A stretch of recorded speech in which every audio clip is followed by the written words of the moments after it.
Hello, in this video we will take a look at how do we create a folder using PowerShell. Here I have opened up a PowerShell and here I have an example of one folder in which we will create another folder. Let's go ahead and start typing the command. Now to create a folder in PowerShell you would use new item -item type. Here we would like to create a folder, so that is called as a directory, and then you will specify a path. I have copied the path where I would like to create a folder. This is the folder under which I would like to create another folder. That's my path.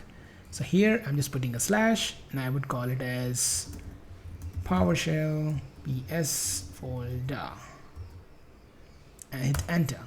And as you can see, the new folder is created under the path.